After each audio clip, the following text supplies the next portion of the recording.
Hello friends, welcome to my YouTube channel. I am Pulkit Tiwari और आज मैं आप लोगों के लिए मॉडर्न हिस्ट्री को लेकर के आया हूँ। तो यहाँ पर हम फुल मॉडर्न हिस्ट्री को देखेंगे, लेकिन मॉडर्न हिस्ट्री को कैसे देखेंगे, यहाँ पर मैं आपको कोई डिटेल मॉडर्न हिस्ट्री का कोई कोर्स नहीं कराने वाला हूँ, कोई डिटेल्ड कोर्स नहीं कराने वाला हूँ मैं आपको। नहीं, यहाँ पर मैं आप लोगों के लिए क्या लेकर के आया हूँ कि जब आप पूरी हिस्ट्री को फिनिश कर लेते हैं, मतलब जब आपने पूरी मॉडर्न हिस्ट्री को अगर स्पेक्ट्रम के थ्रू पढ़ भी लिया है और फिर कई बार आप क्वेश्चन सॉल्व करते हैं, जब क्वेश्चन आप अपने टेस्ट सीरीज हो या फिर प्रीवियस ईयर क्वेश्चन भी अगर आप देखते हैं, तो कई बार उसमें क्या होता है, आपको समझ में आता है कि यार ये फैक्ट मुझसे मिस हो गया है। तो जो भी आपके लेफ्ट आउट जो फैक्ट्स हैं, जो आपने मिस कर दिए होंगे, जो मुझे लगता है काफ़ी important from exam point of view से, मैं केवल उन फैक्ट्स को लेकर आया हूँ। तो यहाँ पर मैं क्या लेने वाला हूँ, मैं पूरी मॉडर्न हिस्ट्री को टॉपिक वाइज सॉल्व कराने की कोशिश करूँगा। टॉपिक वाइज मतलब स्टार्टिंग फ्रॉम 1857 टू 1947, ये हमारा टाइम पीरियड रहेगा जहाँ पर हम मॉडर्न इंडियन हिस्ट्री को देखेंगे। तो यहाँ पर हम सारे टॉपिक्स को देखेंगे, लेकिन एकदम ब्रीफ। यहाँ पर मैंने इवन बनाया भी किस हिसाब से, मैंने शॉर्ट 1 वर्ड 2 वर्ड 3 वर्ड्स इस टाइप से खाली आपको याद दिलाने के लिए चीज़ें लिख के रखी हैं और फिर मैं उसको धीरे धीरे बोल बोल के एक्सप्लेन कर दूंगा। तो अगर आपको लगता है कि काफ़ी इंपॉर्टेंट है तो आप मेरे साथ नोट्स बनाते चलिए, अदरवाइज इसको बार बार रिपीट करिए, तो आपको ये बहुत ज़्यादा हेल्प करेगा रिवीजन में। और रिवीजन भी कैसा होगा आपका, एकदम रैपिड रिवीजन होगा। और ये जो सीरीज में बना रहा हूँ, ये किसको टारगेट कर रही है, ये कोई एमपीपीएससी या स्टेट एग्जामिनेशन के लिए टारगेट नहीं है, ये है मेनली सिविल सर्विसेज एग्जामिनेशन 2021 के लिए। सिविल सर्विसेज एग्जामिनेशन 2021, तो यहाँ पर यूपीएससी के लिए मैं टारगेट कर रहा हूँ, ये चीज़ आपको ध्यान रखना है। तो चलते हैं और शुरुआत करते हैं। देखिए मैंने यहाँ पर टॉपिक्स को किस हिसाब से जमा रखा है, आप देख सकते हैं। तो सबसे पहले मैं शुरुआत करता हूँ इजरदारी सिस्टम से। तो ये इजारदारी सिस्टम या फिर इजरदारी सिस्टम ये क्या था और इसको किसने इंट्रोड्यूस किया था। तो first of all Ijaradari system was introduce by Warren Hastings. तो ये चीज़ आपको ध्यान रखना है, नाम याद रखना है, किसने इंट्रोड्यूस किया था, वॉरेन हेस्टिंग्स ने। और ये था क्या, इजरदारी सिस्टम का मतलब ये था कि जो रेवेन्यू कलेक्ट करने का जो राइट था वो हाईएस्ट बिडर को दे दिया जाता था। और हाईएस्ट बिडर कौन रहता था, वो एक कॉन्ट्रैक्टर टाइप रहता था जिसको 5 साल के लिए राइट दिया जाता था। So, इजरदारी system is a kind of system in which the right to collect revenue was given to the highest bidder called contractor for 5 years। लेकिन ये एक बहुत ही बड़ा फेलियर था। क्यों? क्योंकि इजरदार जो थे वो कोई भी लैंड में इंप्रूवमेंट नहीं कर रहे थे। क्यों नहीं कर रहे थे? Because the land was auctioned periodically land को ऑक्शन किया जाता था कि भाई मान लीजिए आज किसी इजरदार के पास कोई जमीन है, वो उसमें बहुत ज़्यादा इन्वेस्टमेंट कर देता है, लेकिन हो सकता है अगली बार जब उस लैंड को ऑक्शन करे कंपनी तो वो उस कॉन्ट्रैक्टर को ना दे, किसी थर्ड पार्टी को दे दे। तो इजरदार सोचता था कि इसमें वेस्टेज है इन्वेस्टमेंट वगैरह करना। तो इजरदारी सिस्टम ये था पूरा। तो ये चीज़ आपको ध्यान रखना है कि इजरदारी सिस्टम क्या था। अब हम नेक्स्ट चलते हैं, इसको इंट्रोड्यूस किसने किया था, ये चीज़ आपको ध्यान रखना है, वॉरेन हेस्टिंग्स ने किया था, वॉरेन हेस्टिंग्स। सेकेंड टॉपिक पे हम चलते हैं, that is East India Company as diwan of Bengal. आपको पता है आफ्टर बैटल ऑफ बक्सर की लड़ाई के बाद क्या हुआ था, ट्रीटी ऑफ इलाहाबाद आपको पता है साइन हुई थी। कब हुई थी वो साइन, 1765 में। अब जब 1765 में ट्रीटी ऑफ इलाहाबाद साइन हुई between Robert Clive and the Mughal emperor, तो मुगल एम्परर ने ईस्ट इंडिया कंपनी को बंगाल का दीवान घोषित कर दिया। Means the Mughal emperor appointed the East India Company as the diwan of Bengal. तो उसके कॉन्सिक्वेंस क्या हुए, ट्रीटी तो आपने पढ़ लिए, लेकिन उसके कॉन्सिक्वेंस क्या हुए, उसके मेनली 2 कॉन्सिक्वेंस हुए। पहला कॉन्सिक्वेंस तो ये था कि जो गोल्ड आता था ब्रिटेन से इंडिया में सामान खरीदने के लिए वो कंप्लीटली बंद हो गया। और दूसरा, कंपनी के जो ऑफिशियल थे वो बहुत ज्यादा रिच हो गए बिकॉज दे अमास्ड इलीगल वेल्थ मतलब उन्होंने बहुत ज़्यादा ब्राइवरी वगैरह लेना शुरू कर दी, लोगों को डराना शुरू कर दिया, इवन नवाब से पैसे लेने लग गए। तो इसके 2 कॉन्सिक्वेंस हुए। First, the outflow of gold from Britain entirely stopped, and second, the company official amassed illegal wealth. और उसी के बाद रेगुलेटिंग एक्ट ऑफ 1773 आया to check the rampant corruption in the East India Company. तो ये चीज़ आपको ध्यान रखना है कैसे एक टाइमलाइन चल रही है। नेक्स्ट देखते हैं बैटल ऑफ तरेन। बैटल ऑफ तरेन क्या था, बैटल ऑफ तरेन की लड़ाई क्या थी, ये लड़ाई हुई थी किस किस के बीच में, हिंदू प्रिंसेस के बीच में और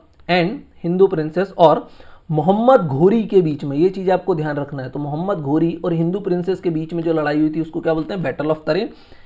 अब ये किसके अंडर हुई थी, हिंदू प्रिंसेस, ये तो एक कॉन्फेडरेसी थी, मतलब एक संघ था। तो किसके अंडर में हुई थी, it was held under the leadership of Prithviraj Singh Chauhan, ये चीज़ आपको ध्यान रखना है, पृथ्वीराज सिंह चौहान ऑफ अजमेर और दिल्ली, ये चीज़ आपको ध्यान रखना है। फिर नेक्स्ट चलते हैं पेड्रो एल्विस, ये कौन है? अभी एक नाम है, ये कौन है? ये फर्स्ट यूरोपियन पोर्तुगीज था। ये कौन था? First European Portuguese. और ये आना चाहता था भारत, लेकिन भारत की खोज करते करते ये कहाँ पहुँच गया? ये पहुँच गया ब्राज़ील। और कब पहुँच गया? इन 1500। तो याद रखना है, अभी वास्को डिगामा का तो पूछेगी नहीं यूपीएससी, लेकिन एक नया नाम आपको याद रखना है, पेड्रो एल्विस। तो Pedro Alvis was the first European Portuguese to reach Brazil. Actually, he wanted to find route to India, but accidentally he reached Brazil in the year 1500। ये चीज़ आपको ध्यान रखना है। अभी नेक्स्ट देखते हैं regarding Dutch East India company. ये टॉपिक मैंने क्यों लिया है? ये करंट अफेयर से रिलेटेड है, अदरवाइज इस टाइप से शायद नहीं भी आता है, और आता भी है कई बार, वो टाइमलाइन वगैरह पूछ लेना है तो वो तो आप तो स्पेक्ट्रम से कवर कर लेंगे। तो यहाँ पर मैं क्या बताना चाहता हूँ कि सबसे पहले डच ईस्ट इंडिया कंपनी ये कब फॉर्म हुई थी? 1602। तो क्वेश्चन कैसे बनते हैं कि कौन पहले फॉर्म हुआ, कौन बाद में फॉर्म हुई? तो डच ईस्ट इंडिया कंपनी का फॉर्म हुई थी 1602 में। अभी इंपॉर्टेंट ये है कि जैसा अभी कोरोना के टाइम पे जो शेयर मार्केट का हाल चल रहा है, तो आपको ये चीज़ ध्यान रखना है कि Dutch East India Company was the first in the world to issue stocks. तो सबसे पहले वर्ल्ड में किसी ने स्टॉक इशू किए थे, तो वो कौन थी? Dutch East India Company. तो सबसे पहले स्टॉक किसने इशू किए थे? डच ईस्ट इंडिया कंपनी ने। ये चीज़ आपको ध्यान रखना है। फिर नेक्स्ट देखते हैं ट्रीटी ऑफ श्रीरंगपट्टनम। श्रीरंगपट्टनम क्या थी? ये एक ट्रीटी हुई थी किसके बीच में? ब्रिटिश लोगों के बीच में, between British and the Tipu Sultan. British और टीपू के बीच में एक ट्रीटी हुई थी जिसको बोलते हैं ट्रीटी ऑफ श्रीरंगपट्टनम। अभी जब ये ट्रीटी हुई थी तो टीपू को अपनी आधी डोमिनियन ब्रिटिश को देना पड़ गई थी। क्यों? क्योंकि टीपू की हार हो गई थी लड़ाई में, तो उसकी आधी जो जायदाद थी, जो जमीन थी, जो उसका आधा राज्य था, वो उसको ब्रिटिश को देना पड़ गया था। तो Tipu had to give up half of his dominion. ये चीज़ आपको ध्यान रखना है। उसके बाद उसको वॉर इंडेमनिटी देना पड़ी थी। कितने रुपए की? 3 करोड़ रुपीज़ की। उस समय 3 करोड़ रुपए की इसको हर्जाना भरना पड़ा था। ही हैड टू पे the indemnity of 3 crore rupees. और इवन इसके 2 बच्चों को भी वो ले गए थे, 2 सन्स को भी वो एज अ गिरवी रख के लेकर चले गए थे। So he had to also surrender 2 of his son as hostages. और ब्रिटिश ने इसके बाद जब आधी टेरिटरी अपना ली, तो ब्रिटिश को क्या हुआ? लार्ज टेरिटरीज का गेन हुआ। तो ट्रीटी ऑफ श्रीरंगपट्टनम आपको याद रखना है, टीपू के और ब्रिटेन के बीच में हुई थी। ट्रीटी ऑफ श्रीरंगपट्टनम के बाद हुआ, ये जो हुआ था, ये 3rd एंग्लो मैसूर वॉर था, जिसमें ट्रीटी ऑफ श्रीरंगपट्टनम साइन हुई। उसके बाद हुआ 4th Anglo Mysore war. 4th Anglo Mysore war कब हुआ? ये हुआ था 1799। ईयर याद रखना है आपको, 1799। इसमें क्या हुआ? सबसे पहले तो इसमें टीपू की मौत हो गई। Tipu was killed. ठीक है, टीपू अपनी टेरिटरी को डिफेंड नहीं कर पाया और बुरी तरीके से मारा गया। Battle of Seringapatam. और यहाँ पर जिस बैटल में उसकी मौत हुई थी उसका क्या नाम था? सेरिंगपट्टनम। देखिए दोनों कंफ्यूज कर रहे हैं, श्रीरंगपट्टनम और सेरिंगपट्टनम। तो ये सेरिंगपट्टनम है। 4th एंग्लो मैसूर वॉर, यहाँ पर टीपू की डेथ हो गई थी। ठीक है, और टीपू किस किस के अगेंस्ट लड़ा था? Tipu fought against the combined forces of British and Nizams. ये चीज आपको ध्यान रखना है। फिर नेक्स्ट है Indus navigation treaty. Indus navigation treaty ये क्या थी? ये किस किस के बीच में साइन हुई थी? अगर ट्रीटी है तो कोई ना कोई ने साइन की होगी। तो इंडस नेविगेशन ट्रीटी वो sign between William Bentinck and Maharaja Ranjit Singh. तो ये किस किस के बीच में साइन हुई थी? विलियम बेंटिक, ये चीज आपको ध्यान रखना है, William Bentinck and Maharaja Ranjit Singh of Punjab. तो ये हुई क्यों थी साइन? ये क्यों साइन हुई थी इंडस नेविगेशन ट्रीटी? ये साइन हुई थी ताकि सतलुज रिवर को नेविगेशन के लिए यूज किया जा सके। It was signed between William Bentinck and Maharaja Ranjit Singh. Treaty open Sutlej river for navigation. तो क्यों हुई थी ये? सतलुज रिवर, आपको यहां पर ध्यान रखना है। फिर नेक्स्ट देखते हैं ट्रीटी ऑफ सगोली। अगेन ये बहुत इंपॉर्टेंट है करंट अफेयर्स। क्यों? क्योंकि हमारे नेपाल के साथ अभी थोड़े से डिस्प्यूट्स चल रहे हैं बॉर्डर वगैरह को लेकर के। तो ट्रीटी ऑफ सगोली ये कब साइन हुई थी? ये हुई थी साइन 1816 में। किस किस के बीच में? Between British and the Nepal. मैंने पहले ही बता दिया नेपाल के साथ साइन हुई थी। लेकिन इस ट्रीटी में नेपालीज को काफ़ी कॉम्प्रोमाइज करना पड़ा था। इवन गोरखा को अपने जो क्लेम्स है तराई रीजन पे, कुमाऊं रीजन पे, गढ़वाल रीजन पे, उनको छोड़ना पड़े थे। और ये सारा का सारा एरिया कहाँ मिक्स हो गया था? ब्रिटिश इंडिया में मिक्स हो गया था। इवन जो गोरखा वगैरह थे वो एक समय सिक्किम में भी रहा करते, तो उनको सिक्किम से भी विड्रॉ करना पड़ गया था। तो ट्रीटी ऑफ सगौली के तहत एक तो उनको क्या देना पड़ा? तराई, कुमाऊं और गढ़वाल उत्तराखंड वाला एरिया सिक्किम से विड्रॉ करना पड़ा। और उनको ब्रिटिश रेसिडेंट को भी बिठाना पड़ गया था काठमांडू में। अब ये ब्रिटिश रेसिडेंट वो वही है सब्सिडियरी अलायंस वाला, तो ब्रिटिश रेसिडेंट को कहाँ बिठा दिया इन्होंने, काठमांडू के अंदर, मतलब उनकी कैपिटल में। ये चीज़ भी आपको ध्यान रखना है। और ये वॉर किसके दौरान हुआ था, ये वॉर जब हुआ था वो हुआ था हास्टिंग्स के दौरान। ये वॉरेन हेस्टिंग नहीं है, ये लॉर्ड हेस्टिंग्स है जो बाद में आया था। तो लॉर्ड हेस्टिंग्स ने जब ये वॉर किया था और उसके बाद इसको क्या ऑनर भी किया गया था, तो इसको मार्कीज ऑफ हास्टिंग्स नाम का टाइटल दे दिया गया था। तो treaty of Sagauli it was signed between British and the Nepal. Gurkha gave up claims over Terai, Kumaon and the Garhwal region of Uttarakhand. Even Gurkhas had to withdraw from Sikkim also and Gurkhas had to keep British resident at Kathmandu. ये चीज़ आपको ध्यान रखना है। And then Hastings was honored and became Marquis of Hastings। ये चीज आपको ध्यान रखना है।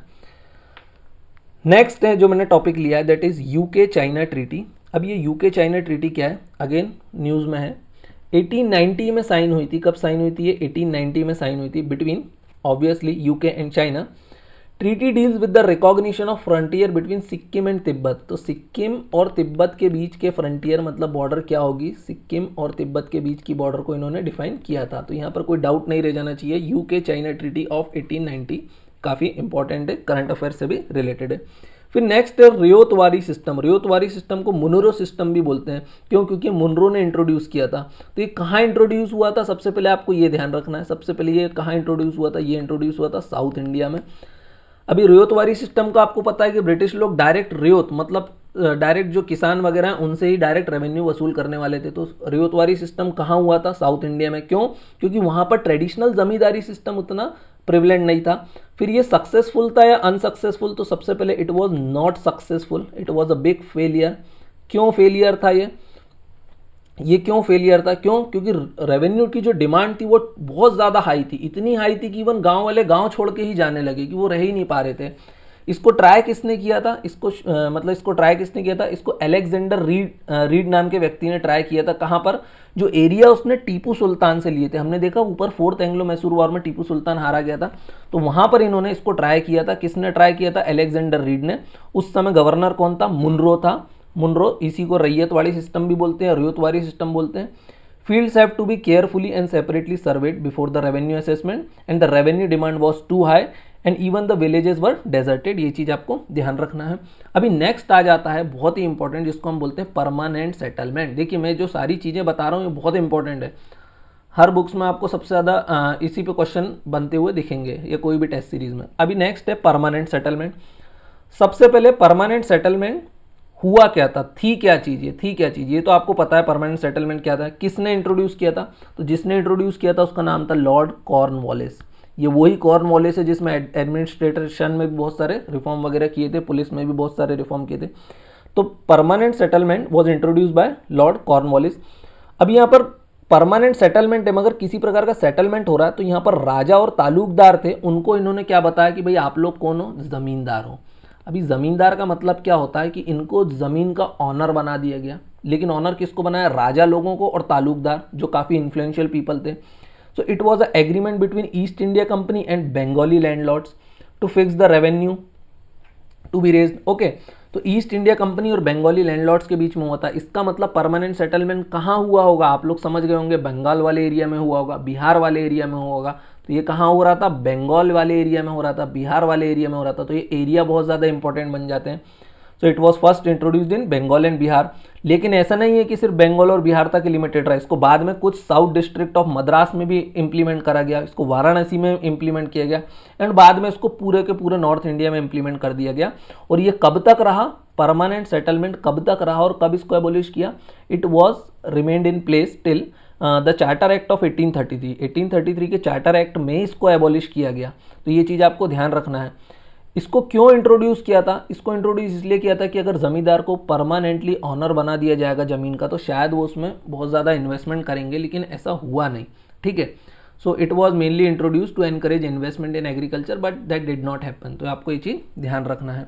उसके बाद नेक्स्ट चलते हैं, नेक्स्ट देखते हैं जोतेदार। अब ये जोतेदार कौन थे, जोतेदार गांव में रहने वाले वो रियोट्स थे जो बहुत ज़्यादा रिच थे, जो पावरफुल हो चुके थे। These were the powerful रियोट्स।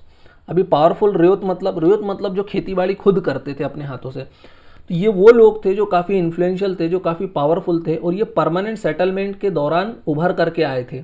कई बार तो इवन ऐसा होता था परमानेंट सेटलमेंट में, आपको पता है एक क्लॉज ऐसा था कि अगर जमींदार रेंट नहीं दे पाया या रेवेन्यू नहीं दे पाया कंपनी को, तो इवन उसको जमींदारी छोड़ना पड़ जाती थी। तो उसकी जमींदारी को कौन खरीद लेते थे? जोतेदार। तो ये चीज़ आपको ध्यान रखना, ये रहते कहाँ पर थे? विलेजेस में रहते थे। और जमींदार कहाँ रहते थे? जमींदार तो अर्बन एरिया में रहते थे। ये चीज़ आपको ध्यान रखना है, जमींदार कहाँ रहते थे? वो अर्बन एरिया में रहते थे। और जोतेदार कहाँ रहते थे? विलेजेस में। तो जोतेदार कौन थे? Powerful people who were often rich ryots. और कब इमर्ज हुए थे? During the permanent settlement days. ये गांव में रहते थे, और कभी कभी इनका पावर जो है वो इवन जमींदार से भी ज़्यादा हो जाता था। ये चीज़ आपको ध्यान रखना है। और इनके पास थाउजेंड्स ऑफ एकर्स के लैंड होते थे। इनके पास क्या कितना लैंड होता था? Thousands of acres. ये चीज़ आपको ध्यान रखना है। और ये कैसे अमीर बन गए थे वो सारी हिस्ट्री आप स्पेक्ट्रम से देख लीजिएगा। नेक्स्ट चलते हैं परमानेंट सेटलमेंट एक्ट 1793। हमने अभी थोड़ी देर पहले परमानेंट सेटलमेंट देखा जोतेदार्स के पहले, तो उसको और थोड़ा कंटिन्यू करते हैं। परमानेंट सेटलमेंट आया कैसे था? Through permanent settlement act of 1793, मतलब उसके पीछे लीगल बैकिंग थी। इंट्रोड्यूस किसने किया मैंने आपको बता दिया है, कॉर्नवालिस। ये चीज़ आपको नाम इसका ध्यान रखना है, कॉर्नवालिस ने इंट्रोड्यूस किया था। अभी लेकिन परमानेंट सेटलमेंट तो देख लिया, लेकिन परमानेंट सेटलमेंट ये एक्ट क्या है? इसने और भी बहुत सारे रिफॉर्म किए। इसने सिर्फ परमानेंट सेटल को ही इंप्लीमेंट नहीं किया, इसने परमानेंट सेटलमेंट एक्ट ने और भी बहुत सारे रिफॉर्म किए। तो इसने सबसे पहले तो जमींदार की पावर को रिड्यूस किया। जमींदार जो थे, जो मैंने बताया राजा वगैरह जो थे, जो तालुकदार थे, जो जिनको जमींदार बनाया था, उनकी जो पावर्स है उसको काफ़ी इसने रिड्यूस कर दिया। उसने पावर को क्या कर दिया? काफ़ी हद तक रिड्यूस कर दिया। क्यों? क्योंकि पहले जो जमींदार थे वो अपनी खुद की फोर्सेस वगैरह रखते थे, खुद की आर्मी भी रखते थे, आर्म्ड फोर्सेस भी रखते थे। तो जमींदार को बोला कि नहीं भाई, अब आप आर्म्ड फोर्सेस वगैरह तो नहीं रख सकते, लेकिन अब आप सिर्फ टैक्स कलेक्ट कर सकते हो। तो अब उनको सिर्फ टैक्स कलेक्टर बना दिया गया और उनसे ये आर्मी वगैरह रखने का पावर छीन लिया गया। तो power of zamindars were weaken. और इवन उनको बोल दिया गया कि पहले जमींदार अपने खुद के कोर्ट वगैरह भी बना लिया करते थे, लोगों को ट्राई वगैरह भी करते थे। तो उनको बोला कि you are from now onwards you are not allowed to hold any court also. अब आप कोई कोर्ट वगैरह भी नहीं लगाओगे। लेकिन जमींदार गुस्सा ना हो तो उनको क्या बोल दिया गया? उनको एश्योर कर दिया गया कि भाई आपको कंटिन्यूस रेवेन्यू मिलती रहेगी, आप उसकी चिंता मत करो, हम लोग हैं। तो जमींदार को भी एश्योर कर दिया गया, लेकिन जमींदार की पावर को कम कर दिया गया। जमींदार कौन थे? मैंने बताया राजा और तालुकदार्स वगैरह थे। और इसके पहले हमने जोतेदार्स को भी देख लिया, जोतेदार्स कौन थे। अब नेक्स्ट चलते हैं रियोतवाड़ी सिस्टम की तरफ। फिर से एक बार रियोतवाड़ी क्या है फिर से एक बार देखते हैं। रैयतवाड़ी मैंने अभी आप लोगों को पहले बताया। सबसे पहले इंट्रोड्यूस किसने किया था? ये चीज़ आपको ध्यान रखना है, थॉमस मुनरो। अभी थॉमस मुनरो कौन थे? थॉमस मुनरो कौन थे? ही was the governor of Madras. ये कौन थे? Governor of Madras. और कब थे ये? 1820। तो मतलब 1820 के करीब रियोतवाड़ी सिस्टम आया था। तो ये चीज़ आपको ध्यान रखना है। लेकिन मुनरो ने क्या किया था? इसने टैक्स को रिड्यूस कर दिया था। इसने क्या किया था? मुनरो ने टैक्स को काफ़ी रिड्यूस कर दिया था। लेकिन कितना रिड्यूस करा था कि आधे से छोड़कर इसने बोला कि अब हम सिर्फ कितना वसूलेंगे? 1/3 वसूलेंगे। अब आप लोगों को लग रहा होगा यार ये तो बहुत अच्छी बात है, रैयतवाड़ी सिस्टम में थॉमस मुनरो जो गवर्नर था मद्रास का, उसने टैक्स को हाफ से 1/3 पे कर दिया। लेकिन ऐसा नहीं है। उसने क्या बोला कि खेती में आप कितना उगाते हो उससे हमको मतलब नहीं है, हम सॉइल का पोटेंशियल देखेंगे कि भाई सॉइल अगर 100 किलो अनाज उगा सकती है तो हम 100 किलो का 1/3 लेंगे। फिर भले ही आपने उस पर 50 किलो ही आपका अनाज निकला हो, लेकिन हम तो 100 किलो का 1/3 लेंगे। तो ऐसे करते करते जो इफेक्टिव टैक्स निकला वो पता चला 50% से भी ज़्यादा हो गया। तो ये तो बहुत ही शाना निकला। इसने क्या बोला कि हम टैक्स लेंगे, लेकिन हम सॉइल के पोटेंशियल पे टैक्स लेंगे कि अगर सॉइल 100 किलो अनाज ग्रो करती है तो हम 100 किलो पे टैक्स लेंगे। लेकिन असलियत में हो सकता है उस पर 50 किलो ही अनाज निकला हो। तो इसने बोला 50 किलो का 1/3 नहीं लेंगे, हम 100 किलो का 1/3 लेंगे। तो होता यह था कि 50% से भी अब किसानों को ज़्यादा टैक्स देना पड़ रहा था। तो ये चीज़ याद रखना है। In some cases even more than 50% of the gross revenue was demanded by the company. ये चीज़ आपको बहुत ध्यान रखना है। फिर महलवाड़ी सिस्टम देखते हैं। महलवाड़ी, महल का मतलब क्या होता है? बाद में रैयतवाड़ी के बाद महलवाड़ी भी इन्होंने बहुत सारे एक्सपेरिमेंट किए। महलवाड़ी का एक्सपेरिमेंट किसने किया? उसका नाम था हॉल्ट मैकेंजी। क्या नाम था उसका? Holt Mackenzie. ये चीज़ आपको ध्यान रखना। तो सबसे पहले देख लेते हैं कि महल का मतलब क्या होता है। तो महल का मतलब होता है विलेज या फिर डिस्ट्रिक्ट। महल का मतलब क्या होता है? विलेज या फिर डिस्ट्रिक्ट। तो यहाँ पर आप लोग पढ़ चुके हैं क्या होता है। सो विलेज हैड टू पे द रेवेन्यू। तो यहाँ पर ये लोग क्या करते थे, एक विलेज का हेडमैन बना देते थे और बोलते थे कि अब हम लोग एक एक किसान के पास नहीं जाएंगे, जो विलेज का हेडमैन है ये सारे किसानों से पैसे लेगा और डायरेक्ट कंपनी को देगा। तो यहाँ पर क्या हो रहा था, महलवाड़ी में विलेज हेडमैन को अपॉइंट कर दिया था रेवेन्यू वगैरह कलेक्ट करने के लिए इंस्टीड ऑफ जमींदार। तो जमींदार को हटा दिया और क्या बोला कि अब विलेज में एक हेडमैन है उसको हम चुनेंगे और वो सारे लोगों से रेवेन्यू वगैरह लेगा और बाद में वो ईस्ट इंडिया कंपनी में सबमिट करेगा। लेकिन यहाँ पर ध्यान रखना है, जैसे कि परमानेंट सेटल में रेवेन्यू तो फिक्स कर दी गई थी, लेकिन महलवाड़ी में ऐसा नहीं हुआ था। यहाँ पर जो रेवेन्यू की डिमांड है उसको पीरियडिकली ये लोग रिवाइज करते रहते थे, बार बार चेंज कम ज़्यादा करते रहते थे। अब इसको कहाँ पर इंप्लीमेंट करा था, महलवाड़ी को कहाँ इंप्लीमेंट किया था, ये तो बहुत इंपॉर्टेंट है। जैसे हमने देखा परमानेंट सेटलमेंट उन्होंने बाद में कहाँ किया था, बंगाल बिहार वगैरह वाले एरिया में। तो ये कहाँ किया था इन्होंने, तो ये north west provinces of Bengal. North west provinces of Bengal मतलब नॉर्थ और वेस्ट बंगाल के, मतलब प्रेजेंट डे उत्तर प्रदेश वाला एरिया। तो प्रेजेंट डे उत्तर प्रदेश वाले एरिया में इन्होंने इसको इंप्लीमेंट किया। फिर उन्होंने इसको पंजाब में इंप्लीमेंट करने की कोशिश करी। ठीक है, ये चीज़ आपको ध्यान रखना है। तो यूपी एंड पंजाब, और अगर यूपी अगर ऑप्शन में आता है कि नॉर्थ वेस्ट बंगाल वगैरह एरिया, तो आपको उसको भी करेक्ट मार्क करना है। ठीक है, it introduce the fixation of average rent for different class of soil. इन्होंने बोला भाई अलग अलग सॉइल के लिए हम अलग अलग टैक्स लेने वाले हैं, और स्टेट की डिमांड फिक्स थी। और मालूम है कितना टैक्स लेते थे, 66% ऑफ द प्रोड्यूस। अब ये देखो 66% ऑफ द प्रोड्यूस, ये तो आज की सरकार जैसा काम हो गया कि पेट्रोल डीजल पे लोग मर रहे हैं लेकिन टैक्स बहुत ज़्यादा है। ये लोग कितना टैक्स लेते थे, 66% लेते थे। लेकिन बाद में बेंटिक आया और बेंटिक ने क्या, जो विलियम बेंटिक जो था, जो 1833 में गवर्नर जनरल ऑफ इंडिया बन गया था, उसने क्या बोला कि भाई हम 66% नहीं लेंगे, हम 15% लेंगे, 50% लेंगे। ये चीज़ आपको ध्यान रखना है। फिर चलते हैं फेमिन कोड। सॉरी गलती हो गई मुझे, माफ़ करिएगा। बेंटिक ने उसे 50% नहीं किया था, उसे डलहाउसी ने 50% किया था। याद रखिएगा आप, डलहाउसी ने महलवाड़ी सिस्टम में 66% को घटा करके कितना कर दिया था, 50%। याद रखिएगा। और महलवाड़ी सिस्टम इंट्रोड्यूस कब हुआ था, विलियम बेंटिक के समय में। हॉल्ट मैकेंजी भी आप यहाँ पर नाम याद रखना। ठीक है, फिर नेक्स्ट चलते हैं famine code and evolution. Famine code and evolution.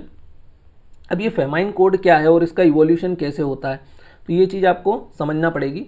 सबसे पहले अगर मैं पूछता हूँ कि कौन था जिसने फेमाइन कोड बनाया था, सबसे पहले अगर मैं बात करता हूँ तो उसका नाम था मोहम्मद बिन तुगलक। सबसे पहले किसने बनाया था famine code, Mohammad bin Tughlaq. For the first time formulated the famine code. He was the first sultan to advance loan to peasants for digging wells. इसने सबसे पहले किसानों वगैरह को, पीजेंट्स को लोन दिया था। क्यों, ताकि आप कुएं खुदवा सको। और इस लोन को ये क्या बोलता था, इस लोन को ये बोलता था सोनधर। क्या बोलता था, सोनधर, SONDHAR। लेकिन ये तो पुरानी बात हो गई, ये तो दिल्ली सल्तनत की बात हो गई। अगर आज हम मॉडर्न बात करें तो सबसे पहले फेमाइन कोड कब आया था, तो सबसे पहले मॉडर्न टाइम में फेमाइन कोड आया था 1876 से 78 के बीच में, जिसको बोलते थे फेमाइन ऑफ 1876 to 78। और ये जो फेमाइन आई थी इसने लगभग 6 करोड़ लोगों को अफेक्ट किया था। और जब ये फेमाइन आई 1876 और 1878 के बीच में, तो इसके बाद फर्स्ट फेमिन कमीशन को अपॉइंट किया गया था 78 से 80 के बीच में। 1878 से 80 के बीच में फर्स्ट फेमाइन कमीशन आया था। और उस किसके अंडर में आया था, तो उसका नाम सबसे ज़्यादा इंपॉर्टेंट है। उसका नाम है रिचर्ड स्ट्रेचे। क्या नाम है उसका, रिचर्ड स्ट्रेचे। ये चीज़ आपको ध्यान रखना है। तो इसने अपने रिकमेंडेशन दे दिए थे बाद में, और बाद में वो जो कोड है उसको इम्प्लीमेंट भी कर दिया था 1883 में। ये चीज़ ध्यान रखना है। फेमिन कोड एंड इवोल्यूशन सबसे पहले किसके अंडर में हुआ, मोहम्मद बिन तुगलक। उसने कुएं खुदवाने वगैरह के लोन वगैरह भी दिए जब अकाल पड़ा था। और बाद में फेमिन कमीशन बना कब, जब फेमाइन आई 1876 से 78 के बीच में। तो कमीशन क्रिएट हुआ 78 से 80 के बीच में, किसके अंडर, रिचर्ड स्ट्रेचे के अंदर। और उसके बाद में इम्प्लीमेंट कर दिया कब, 1883 में। अगर मैं बात करता हूँ क्रिटिक्स ऑफ इकोनॉमिक कॉलोनियलिज्म, कि इकोनॉमिक कॉलोनियलिज्म पे किस किस ने बुक्स लिखी, किस किस ने उसको क्रिटिसाइज किया, तो उसमें कुछ इंपॉर्टेंट नाम है। दादा भाई नौरोजी तो सबको याद रहता है, लेकिन जो अदर नाम है जो आपको याद रखना है वो है RC Dutta. RC Dutta was also a economic critic of colonialism. फिर महादेव गोविंद रनाडे, MG रनाडे जिनको हम बोलते हैं, इनको भी आपको याद रखना है। तो MG Ranade, RC Dutt, Gopal Krishna Gokhale, GK Gokhale, Gandhi के जो गुरु थे गोपाल कृष्ण गोखले, ये भी इकोनॉमिक क्रिटिक थे कॉलोनियलिज्म के।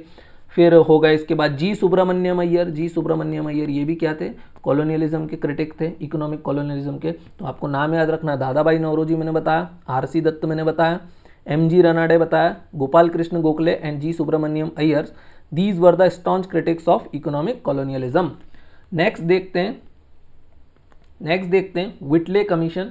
नेक्स्ट क्या है हमारा, व्हिटले कमीशन। व्हिटले कमीशन क्यों आया था, व्हिटले कमीशन क्यों आया था,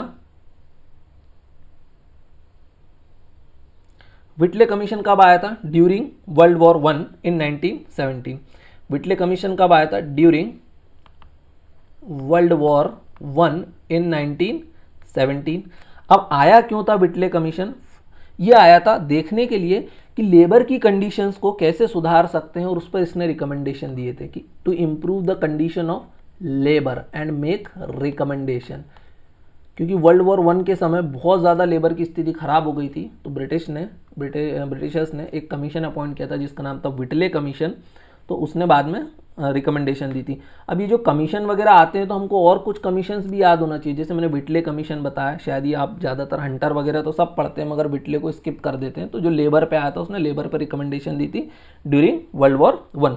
अब हंटर कमीशन की अगर मैं बात करूँ तो हंटर कमीशन भी दो थे, नाम दोनों के थे हंटर कमीशन। एक आया था जलियांवाला बाग की इंक्वायरी करने और दूसरा था education reform commission under Lord Ripon, RIPPON। तो दो हंटर कमीशन आए थे, एक जलियांवाला बाग की इंक्वायरी करने के लिए और दूसरा एजुकेशन रिफॉर्म कमीशन किसके अंडर में आया था, लॉर्ड रिपन। ये चीज आपको ध्यान रखना है।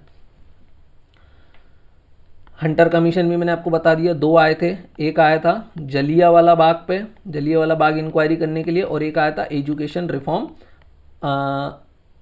Reform under Lord Ripon. ये चीज आपको ध्यान रखना है।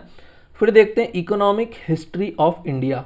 ये बुक थी, किसकी बुक थी ये फेमस बुक है इकोनॉमिक हिस्ट्री ऑफ इंडिया। ये दादा भाई नौरोजी की नहीं है, ये RC दत्ता, रमेश चंद्र दत्ता की बुक है, रमेश चंद्र दत्त की बुक है ये क्या, इकोनॉमिक हिस्ट्री ऑफ इंडिया। काफ़ी कन्फ्यूजन रहता है इसलिए मैंने इसको यहाँ पर इंक्लूड किया। फिर नेक्स्ट देखते हैं फ्यूडलिज्म। ये फ्यूडलिज्म क्या है, फ्यूडलिज्म का मतलब क्या होता है, फ्यूडलिज्म का मतलब कुछ भी नहीं होता है। फ्यूडलिज्म का मतलब ये होता है कि क्राउन जो रहती है कुछ नोबल लोगों को जो है लैंड वगैरह दे देती है in exchange of their military services. तो feudalism means nobility held land from the crown in exchange for their military services. कि भाई कुछ जो गांव के प्रधान वगैरह रहते हैं, जो नोबल रहते हैं, जो अपर क्लास पीपल रहते हैं, जो जिनको हम बोलते हैं विशेष वर्ग वाले लोग रहते हैं, क्राउन उनको ज़मीन दे देता है और बदले में जब उनको ज़रूरत पड़ती है तो वो क्राउन को मिलिट्री सर्विसेज प्रोवाइड कर देते हैं। तो ये चीज़ आपको ध्यान रखना है। तो यहाँ पर ये 2 वे रिलेशनशिप है, कोई फ्री फंड में नहीं है। क्राउन ने लैंड दिया है और वो बदले में मिलिट्री सर्विसेज प्रोवाइड कर रहे हैं, तो उनको बोलते हैं फ्यूडल लॉर्ड्स। क्या बोलते हैं, फ्यूडल लॉर्ड्स। वो अपनी सेना लेकर लड़ाई के समय आ जाते हैं। फिर देखते हैं ड्यूल एडमिनिस्ट्रेशन सिस्टम। अब ये ड्यूल एडमिनिस्ट्रेशन सिस्टम क्या था, इसको किसने इंट्रोड्यूस किया था, तो it was introduce bye Robert Clive. अभी देखिए कितना चालाक है ये, किसने इंट्रोड्यूस किया था, रॉबर्ट क्लाइव ने। कहाँ इंट्रोड्यूस किया था रॉबर्ट क्लाइव, आपको पता है, बंगाल में इंट्रोड्यूस किया था। अभी लड़ाई के बाद, बक्सर के बाद, पानीपत के बाद जब कंपनी का अच्छा खासा दबदबा हो गया तो उन्होंने वहाँ पर ड्यूल एडमिनिस्ट्रेशन सिस्टम को इम्प्लीमेंट कर दिया। तो इसमें क्या हुआ, इसमें इन्होंने पावर्स को डिवाइड कर लिया बिटवीन द कंपनी एंड नवाब। किस किस के बीच में पावर डिवाइड हो गए, बिटवीन कंपनी एंड नवाब। तो कंपनी को कौन कौन से राइट मिल गए, company got the right to take revenue and army. Company के पास क्या क्या आ गई, आर्मी आ गई और रेवेन्यू आ गई। और नवाब के पास क्या आ गया, सिविल एंड पुलिस एडमिनिस्ट्रेशन। मतलब कंपनी रेवेन्यू वसूल रही है, कंपनी आर्मी संभाल रही है और कोई रिस्पॉन्सिबिलिटी नहीं है। और नवाब जिसके पास रेवेन्यू भी नहीं है, जिसके पास आर्मी भी नहीं है, उसको सिविल और पुलिस दे दिया कि जनता को आप संभालो, मीन्स पावर्स विदाउट रिस्पॉन्सिबिलिटी। ये हो गया कंपनी के साथ। तो और इसको बाद में एबॉलिश कर दिया था किसने, वॉरेन हेस्टिंग्स ने। किसने एबॉलिश कर दिया था, वॉरेन हेस्टिंग्स ने। ये चीज आपको ध्यान रखना है। रॉबर्ट क्लाइव के बाद कौन आया था, वॉरेन हेस्टिंग्स, तो उसने इसको एबॉलिश कर दिया था। Dual administration system introduced in Bengal by Robert Clive. Company got the revenue and army rights, nawab got civil and police administration, it was abolished by Warren Hastings. Next देखते हैं charter act of 1833। Charter act, आप लोगों को सारे acts पढ़ना है, बहुत important है, हमेशा एक ना एक क्वेश्चन इससे एक्सपेक्ट कर सकते हैं। सबसे पहले इसने क्या किया, सबसे पहला पर्पस जो था ईस्ट इंडिया कंपनी की मोनोपोली को एबॉलिश कर दिया। अब आप बोलोगे कि नहीं सर, मोनोपोली को एबोलिश नहीं किया, ट्रेड विद चाइना और टी में तो उसको रहने दिया। हाँ, वो दो चीज़ें एक्सेप्शन है, अदरवाइज ईस्ट इंडिया कंपनी की मोनोपोली को इसने कंप्लीटली फिनिश कर दिया। कंप्लीटली नहीं बोल सकते, ईस्ट इंडिया कंपनी की मोनोपोली को इसने एबोलिश कर दिया, नॉट कंप्लीटली। लेकिन इन्होंने एक काम और किया कि इन्होंने क्राउन की सोवरेनिटी को ब्रिटिश इंडिया के ऊपर कंप्लीटली एजर्ट किया। इन्होंने एक्सप्रेस किया, इन्होंने लिख के दिया कि crown is the sovereign power over British India. तो यहां पर इन्होंने ये चीज एक्सप्रेसली मेंशन की। फिर इसमें एक और काम हुआ, इन्होंने एजुकेशन के लिए, एजुकेशन को प्रमोट करने के लिए 1 लाख रुपए का प्रोविजन रखा। क्या बोला इन्होंने कि हम इंडिया में एजुकेशन को प्रमोट करेंगे और उसके लिए कितने रुपए रखे, 1 लाख रुपए रखे। और इसने एक काम और किया, अब चूंकि 1813 का टाइम आ चुका था, मराठाओं से भी लड़ाई हो चुकी थी, मराठा भी सबजुगेट हो चुके थे, तो अब यहां पर इसने क्रिश्चियन मिशनरीज को जो है वो इंडिया में अलाउ कर दिया। ये चीज आपको ध्यान रखना है। तो क्रिश्चियन मिशनरी को किसने अलाउ किया, चार्टर एक्ट ऑफ 1830, 1 लाख रुपए for promoting education. Act expressively asserted that crown sovereignty over British India, East India Company monopoly of India trade was also abolished in this act. Next चलते हैं, next देखते हैं charter act of 1833। अभी हमने देखा charter act of 1813, अब हम देखेंगे चार्टर एक्ट ऑफ 1833। इसने क्या किया, वो जो ट्रेड में जो मोनोपोली बची हुई थी ना उनकी चाइना और टी के साथ, उसको भी फिनिश कर दिया। So East India Company cease to be a commercial entity, क्योंकि अब मोनोपोली तो कुछ बची नहीं। So now it would function as a political agent of crown only. तो ईस्ट इंडिया कंपनी को क्या बोला, कमर्शियल फंक्शन अब आपके फिनिश। अब आप क्या बन गए हो, सिर्फ पॉलिटिकल एजेंट बन गए हो, वो भी किसके, पॉलिटिकल एजेंट अब आप बन गए हो किसके, कंपनी के नहीं, क्राउन के, ऑफ क्राउन, ब्रिटिश क्राउन। तो सीधे के सीधे क्राउन ने बता दिया कि अब आप हमारे पॉलिटिकल एजेंट हो वहां पर। फिर यहाँ पर पब्लिक सर्विसेज का भी इंडियनाइजेशन शुरू हो गया। इंडियनाइजेशन मतलब कि अब भाई इंडियंस को भी उसमें इंक्लूड करो। तो यहाँ पर पब्लिक सर्विस कमीशन बनाने की बात करी। पब्लिक सर्विस कमीशन को बोला क्या, उसमें इंडियंस को भी लो, मतलब पब्लिक सर्विसेज में अब इंडियंस को भी इंक्लूड करना शुरू करो। फिर इसने जो अभी तक गवर्नर जनरल ऑफ बंगाल था उसका टाइटल बदल के कर दिया गवर्नर जनरल ऑफ इंडिया। ये चीज आपको ध्यान रखना है, गवर्नर जनरल ऑफ बंगाल को बना दिया गवर्नर जनरल ऑफ इंडिया। और William Bentinck became the first governor general of India. फिर यहां पर इन्होंने गवर्नर जनरल की काउंसिल में एक लॉ मेंबर को भी ऐड कर दिया। लॉ मेंबर कौन था, उसका नाम था टी.बी. मैकॉले। याद रखना है, टी.बी. मैकॉले। और यही लॉ मेंबर था जिसने बाद में चल के कुछ कुछ एजुकेशन में भी रिफॉर्म की बात कही थी। और ये जो एक्ट था, इससे आप देख सकते हैं गवर्नर जनरल ऑफ बंगाल को बना दिया गवर्नर जनरल ऑफ इंडिया। तो ये जो एक्ट था ये सेंट्रलाइजेशन करने के लिए बहुत ज़्यादा हेल्पफुल रहा ब्रिटिश के लिए। So East India Company became purely administrative body. Governor general was given exclusive legislative powers for the entire India because he was made the governor general of India. फिर हम देखते हैं लॉर्ड लिनलिथगो। देखिए बहुत सारे teachers, बहुत सारे books वगैरह में आपको क्या मिलेगा कि भाई सारे के सारे वॉइस रॉय लेते हैं, वो गवर्नर जनरल लेते हैं, उन्होंने क्या किया उसकी एक लिस्ट दे देते हैं। तो बहुत ज़्यादा डिफिकल्ट हो जाता है उसको याद करना। लेकिन हाँ, मैंने क्या बताया, कुछ वॉइस रॉय, कुछ इंपॉर्टेंट को आपको याद रखना ही पड़ेगा। उसमें एक इंपॉर्टेंट है लॉर्ड लिनलिथगो। क्यों, क्योंकि ये सबसे लॉन्गेस्ट टर्म के लिए इंडिया में रहे, longest term as the viceroy, as the viceroy. तो सबसे लंबे वॉइस रॉय कौन रहे, तो उनका नाम था लॉर्ड लिनलिथगो। लिनलिथगो कब से कब तक रहे, फ्रॉम 1936 टू 1944। अभी इस ड्यूरेशन में कितने साल हो गए, 4 और 4 8 साल के करीब ये रहे। तो 1936 से 1944 के बीच में मतलब इनके कार्यकाल में क्या क्या हुआ, तो सबसे पहले आप बोलोगे भाई गवर्नमेंट ऑफ इंडिया 1935 इनके कार्यकाल में आया। इंडियन नेशनल आर्मी का फॉर्मेशन हुआ, अगस्त ऑफर आया, क्विट इंडिया मूवमेंट भी हुआ इनके समय में। तो ये चीज आपको ध्यान रखना, all these events were associated with the reign of Lord Linlithgow. फिर नेक्स्ट देखते हैं Lord Ripon tenure. Lord Ripon का टेन्योर क्या है, कैसा है। लॉर्ड रिपन इनको काफ़ी अच्छा माना जाता है, बहुत बढ़िया वॉइस रॉय रहे हैं ये, और काफ़ी ह्यूमनिस्टिक अप्रोच भी रखा है इन्होंने इंडियंस के प्रति। तो लॉर्ड रिपन के समय जो भी था वो सब, अब मैं इल्बर्ट बिल कंट्रोवर्सी वगैरह हुआ या वर्नाकुलर प्रेस एक्ट, उसके बारे में बात नहीं करूंगा। मैं सीधे लॉर्ड रिपन के टेन्योर में वो बातें करूंगा जो आपने शायद मिस कर दी होंगी। तो यहाँ पर फर्स्ट फैक्ट्री एक्ट आया था। क्या आया था, फर्स्ट फैक्ट्री एक्ट आया था। कब, 1881 में पास किया गया था। और अब चूंकि मैंने बताया लॉर्ड रिपन की जब भी बात आती है तो जो भी अच्छा चीज़ें हैं, जो भी अच्छी चीज़ें हैं वो आप यहाँ पर इंक्लूड कर सकते हैं। तो फर्स्ट फैक्ट्री एक्ट आया था, तो सबसे पहले तो उसने क्या किया था, उसने इम्प्रूव करी थी service condition of factory workers, factory workers के लिए काफ़ी अच्छा काम किया। फिर उसने बच्चों के काम करने के जो वर्किंग आवर्स थे उसको कम कर दिया था, ठीक है। और एक चीज याद रखना, रिपन का tenure is also associated with the local self government. इन्होंने लोकल सेल्फ गवर्नमेंट के लिए भी बहुत ज़्यादा काम किया हुआ है, चीज़ आपको ध्यान रखना है।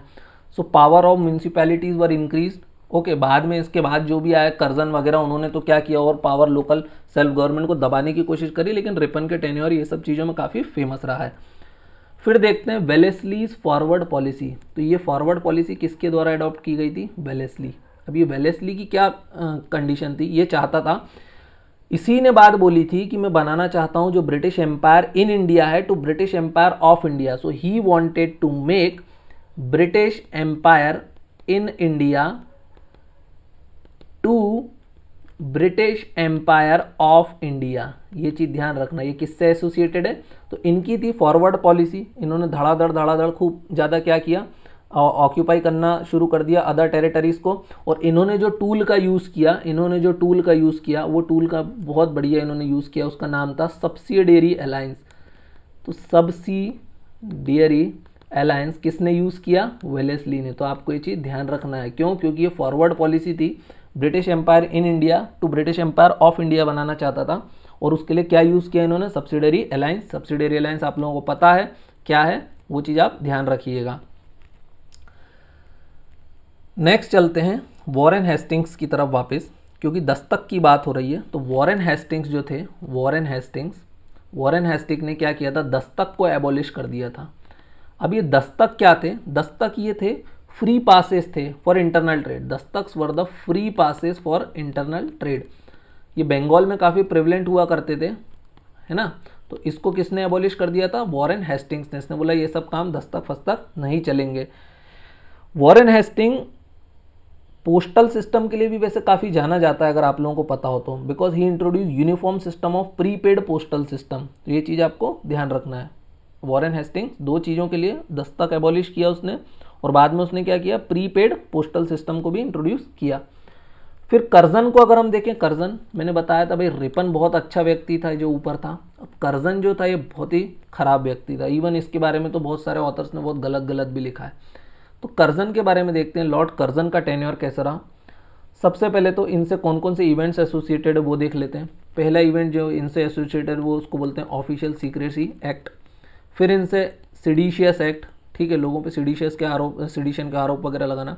फिर उन्होंने एजुकेशन रिफॉर्म करने की कोशिश करी थी, एजुकेशन रिफॉर्म्स इन्होंने किए थे। और ये एक इंडियन यूनिवर्सिटीज़ एक्ट भी लाए थे, इंडियन यूनिवर्सिटीज़ एक्ट, ये इनके दौरान में आया था, ठीक है।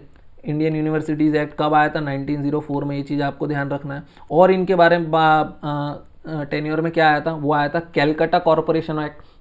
कैलकाटा कॉरपोरेशन एक्ट में क्या था, इन्होंने इंडियन कंट्रोल को कम कर दिया था लोकल बॉडी में। मतलब इन्होंने इंडियन के जो कंट्रोल वगैरह होते थे, जो मेंबर्स होते थे, उनको काफ़ी कम करने की कोशिश करी थी। कहाँ पर, लोकल बॉडीज़ में, मतलब म्यूनसिपैलिटीज़ में। तो कैलकाटा कॉरपोरेशन एक्ट भी कब आया था, लॉर्ड कर्जन के समय में। ये चीज़ आपको ध्यान रखना है। फिर देखते हैं Indian states committee 1927। Indian states committee का ही दूसरा नाम है बटलर कमेटी।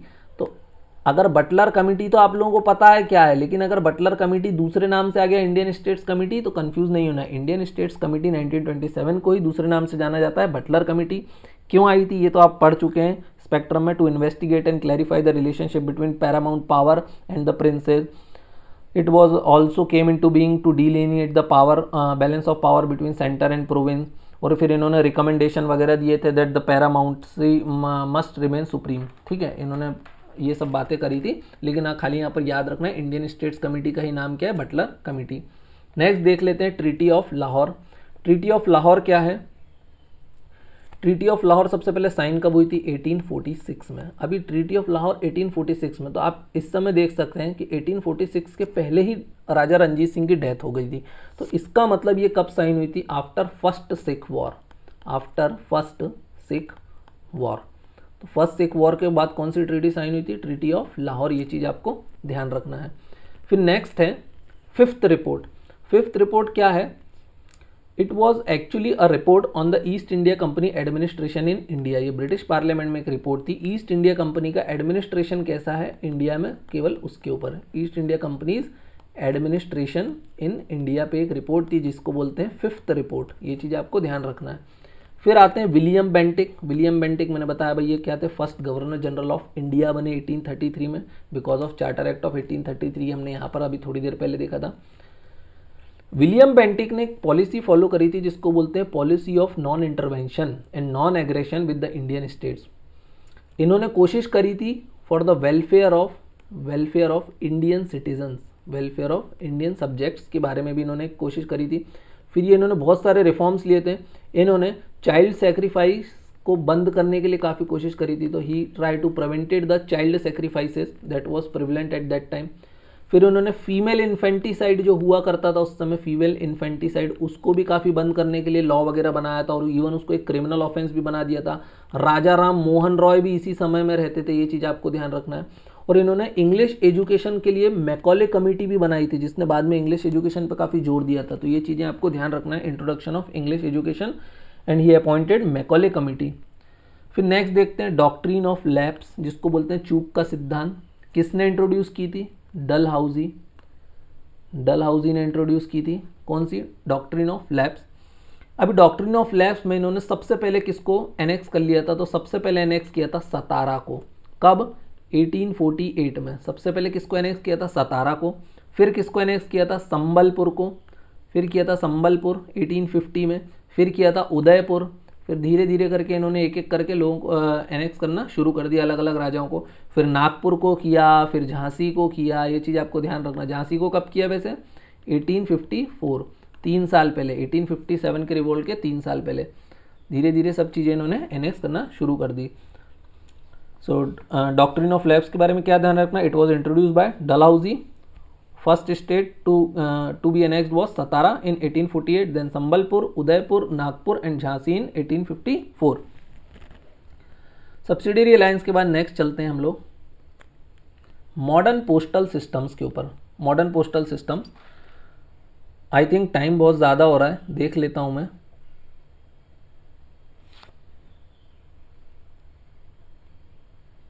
यस, मेरे हिसाब से टाइम बहुत ज़्यादा हो रहा है, तो ये जो सारी चीज़ें हैं इसको हम नेक्स्ट लेक्चर में लेने की कोशिश करेंगे because it's already been more than 40 minutes. तो इन सब चीज़ों को हम नेक्स्ट लेक्चर में लेने की कोशिश करेंगे। तो आई होप आप लोगों को लेक्चर पसंद आया होगा। ऐसे बहुत सारे टॉपिक्स मैंने बना कर रखे हैं। Thanks for watching this video. अगर आपको ये वीडियो पसंद आता है, मुझे पता है क्योंकि मैं हिस्ट्री टीचर नहीं हूँ, मैं ज्योग्राफी का टीचर हूँ। ठीक है, मैं ज्योग्राफी का टीचर हूँ, मैं इकोनॉमिक्स का टीचर हूँ, मैं हिस्ट्री का टीचर नहीं हूँ। मैंने कोशिश करी है कोई लेफ्ट आउट टॉपिक्स को बनाने के लिए। मैंने इसमें से काफ़ी टेस्ट सीरीज, बहुत सारी टेस्ट सीरीज़ वगैरह की हेल्प ली हुई है। तो टेस्ट सीरीज़ में मुझे ये सारे टॉपिक्स इंपॉर्टेंट लगे, तो मैंने सोचा सिनॉप्सिस बनाकर आप लोगों की हेल्प की जाए। अगर आप लोगों को ये वीडियो पसंद आता है तो चैनल को लाइक और सब्सक्राइब करना मत भूलिएगा। ठीक है, थैंक यू।